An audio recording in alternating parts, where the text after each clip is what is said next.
Hello friends, তোমরা সবাই কেমন আছো? আশা করি সবাই ভালো আছো। আর সবাইকে ওয়েলকাম প্রিয়াংস মম স্টোরিতে। তো দেখো, আমি আবারও চলে এসেছি নতুন আরও একটা রেসিপি ভিডিও নিয়ে, কাঁচকলার খোসা ভর্তা। তো ভীষণ ইজি একটা রেসিপি আর খুব কম উপকরণেই হয়ে যায়। তো চলো দেখে নেওয়া যাক কীভাবে বানিয়েছি। দেখো, প্রথমে কাঁচকলার খোসাগুলোকে আমি এইভাবে কেটে নিয়েছি,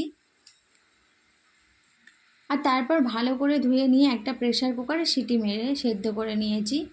নেওয়ার পর জলটাকে ঝরিয়ে নিয়েছি, নিয়ে একটা মিক্সার বোল নিয়েছি, তার মধ্যে প্রথমে কাঁচকলার খোসাটাকে বেটে নিয়েছি, তারপর দুটো পেঁয়াজ, একটা রসুন আর দুটো কাঁচা লঙ্কা সেটাও বেটে নিয়েছি। আমি কিন্তু আলাদা আলাদা করে বেটেছি, প্রথমে ভেবেছিলাম একসঙ্গে বাটবো বাট বাটিনি। তারপর দেখো, একটা কড়া বসিয়ে দিয়েছি, কড়াতে দিয়েছি সর্ষের তেল।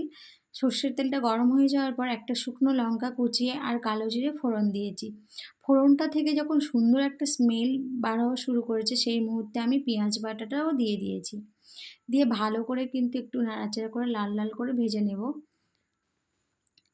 তো তোমরা যারা নিরামিষ খাও তারা কিন্তু পেঁয়াজ বা রসুনটা অ্যাভয়েড করতে পারো, নিরামিষ করলেও কিন্তু বেশ ভালোই খেতে লাগে। তো তারপর দেখো, লাল লাল হয়ে যাওয়ার মুহূর্তেই আমি দিয়ে দেব কাঁচকলার খোসা বাটাটা, দিয়ে ভালো করে কিন্তু নাড়িয়ে একটু শুকিয়ে নেব। তো যখন শুকনো হয়ে একটু আসবে, তখন আমি হলুদ গুঁড়ো আর নুন আর জিরের গুঁড়ো দিয়ে ভালো করে মশলাটাকে সব একসঙ্গে মিক্সড করে নেব। নিয়ে আবারও ভালো করে নাড়াচাড়া করতে হবে। তো এটা কিন্তু কন্টিনিউ নাড়তে হবে, কারণ এই রেসিপিটা কিন্তু বসিয়ে দিয়ে কোথাও যাওয়া যাবে না, গেলে কি হবে, নিচে ধরে যাবে আর পোড়া গন্ধ হতে পারে। তো দেখো, এরকম কন্টিনিউ নাড়তে নাড়তে একদম শুকিয়ে যখন দলা পাকিয়ে যাবে, তখন সেই মুহূর্তে আমি স্বাদ মতো একটু চিনি দিয়ে দেবো। যে যেমন চিনি খেতে ভালোবাসো সে সেইভাবেই দেবে, মিষ্টি খেতে চাও। তো দেখো, তারপরে এইরকমভাবে দিয়ে আবারও কন্টিনিউ নাড়তে হবে।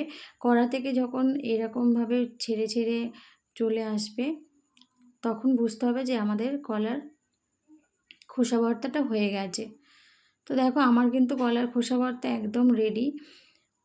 তো ভীষণ ভালো হয় আর টেস্টও খুব ভালো হয়, গরম ভাতের সঙ্গে তো জাস্ট কিছু বলার নেই। তো দেখো, হয়ে গেছে, এবার আমি নামিয়ে নেব। তো আজকের রেসিপিটা কার কেমন লাগলো অবশ্যই কমেন্ট করে জানিও। আর তোমরা যারা কলার খোসা ফেলে দাও তারা কিন্তু অবশ্যই রেসিপিটা ট্রাই করো, আশা করি ভীষণ ভালো লাগবে। তো আজকের রেসিপিটা কার কেমন লাগলো কমেন্টে জানিও। নেক্সট ভিডিওতে আবার দেখা হবে।